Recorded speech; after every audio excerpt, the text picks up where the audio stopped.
humanitarian aspirations and sovereign state interests. It partly explains why the UN initiative on the responsibility to protect has not been encoded in international law. Yet, as an emerging legal norm, it is also becoming a political tool for making the protection of citizens in conflict zones, whether in Palestine, Syria, or Congo, an absolute priority in international politics. In this talk, I will explore the second part of the UN Genocide Convention, the question of punishment, from historical and contemporary perspectives. My purpose is twofold: to determine the Convention's effectiveness as an instrument to counter genocidal practices and to measure its retributive judicial aspects up against restorative justice mechanisms such as truth commissions and reparations. Marking a milestone in international law, the Convention's entry into force in 1951 reflected an international willingness to codify the so-called Nuremberg Principle, a set of guidelines for determining what constituted war crimes after the Second World War. Historically, genocides have been motivated by several factors. I shall not elaborate on these, but according to the UN Genocide Convention, genocide is defined as an intent to destroy certain specified types of groups, underscoring the notion of dual victimhood, both the person killed as well as the group. The idea was that those who commit genocide challenge the universality of human identity as a fundamental right. It was coupled with a desire to establish a permanent international court to punish the perpetrators of atrocities. The project, however, quickly became a casualty of the Cold War, with the main antagonists unable to agree on a mandate for such a court.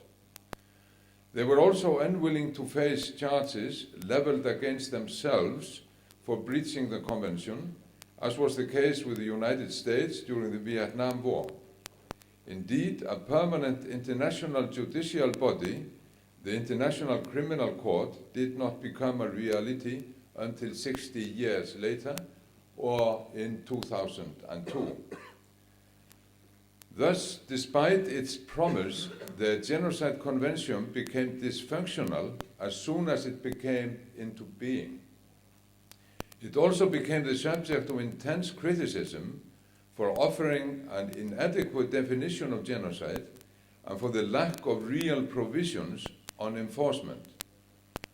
First, it made no distinction between violence intended to annihilate a group and a non-lethal attack on members of a group.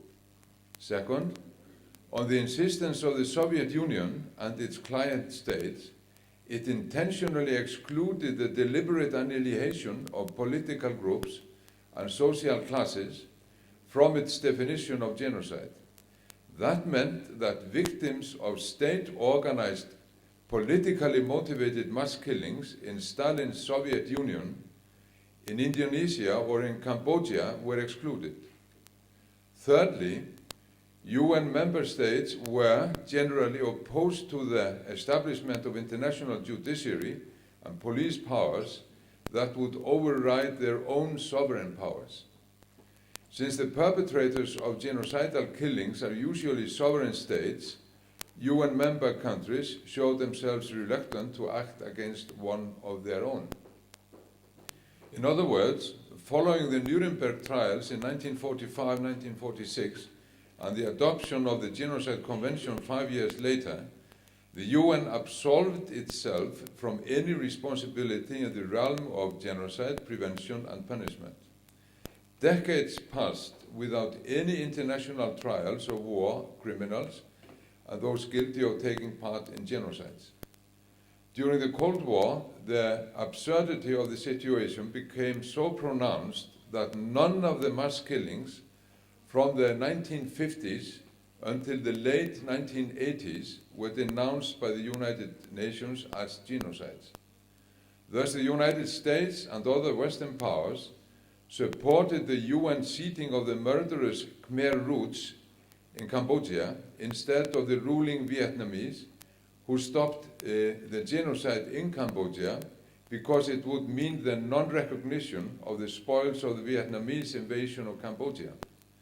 Similarly, when Indonesia occupied East Timor and killed an estimated 1/3 of the population, nothing was done. In short, after codifying its condemnation of genocide, the United Nations condoned it in practice. It was not until the 1990s when the UN Security Council established the International Criminal Tribunal for the former Yugoslavia and its counterpart in Rwanda that the Genocide Convention was reviewed as an instrument of international justice.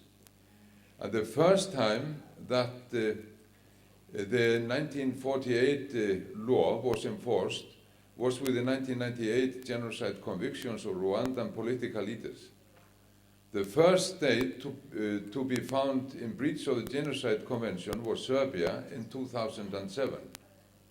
While the International Court of Justice cleared Serbia of direct involvement in genocide during the Bosnian War, it ruled that Belgrade breached international law by failing to prevent the 1995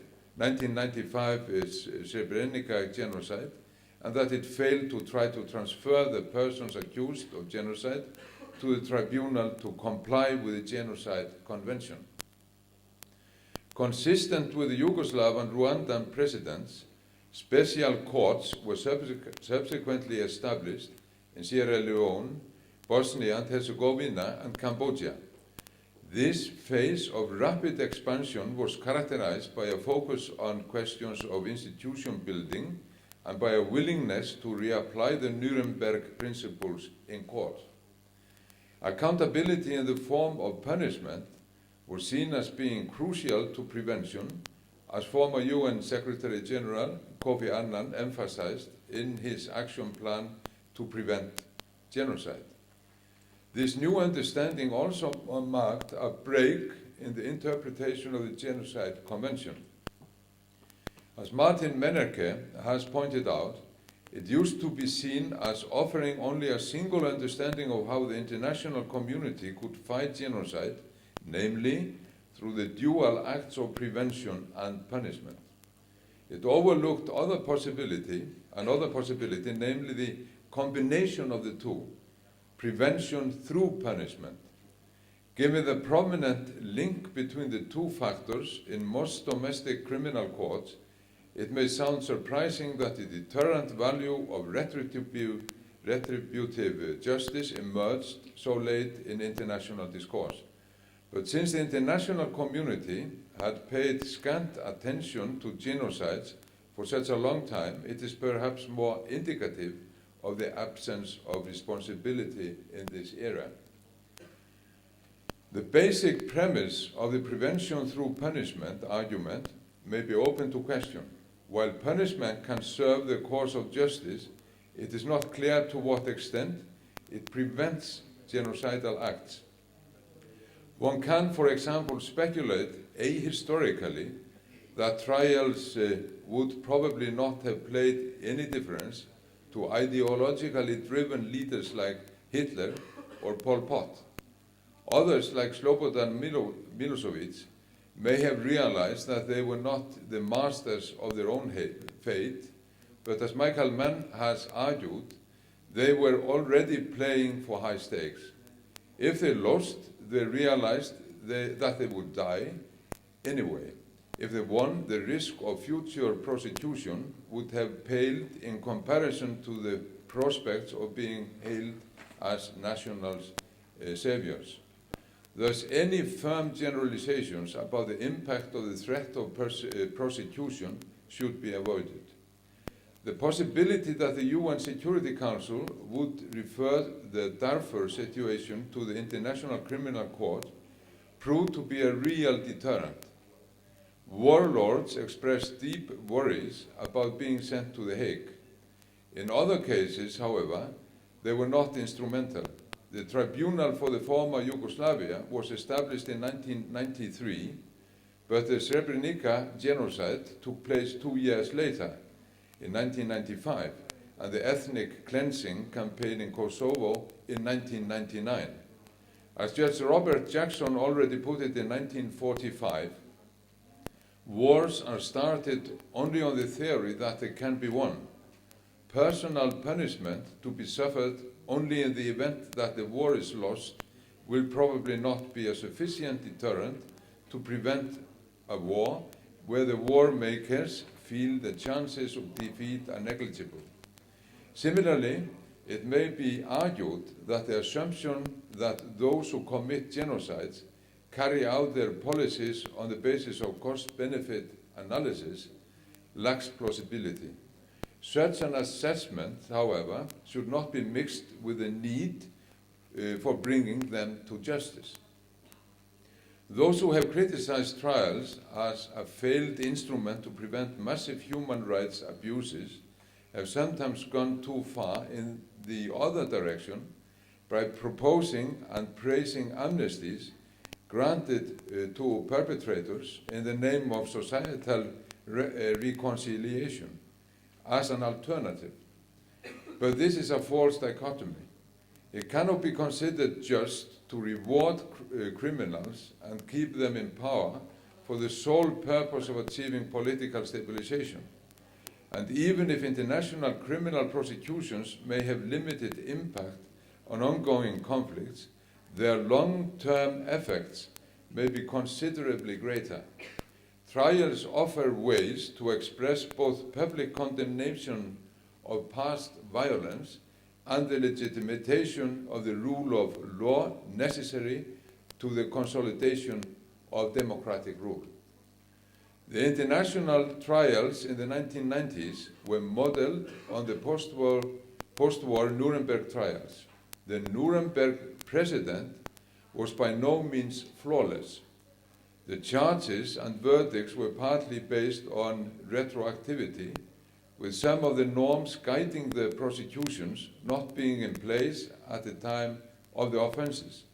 But given the spectacular nature of the Nazi crimes, including extermination campaigns against Jews, and the Roma and Sinti, this should not be seen as a sufficient ground for delegitimizing the court.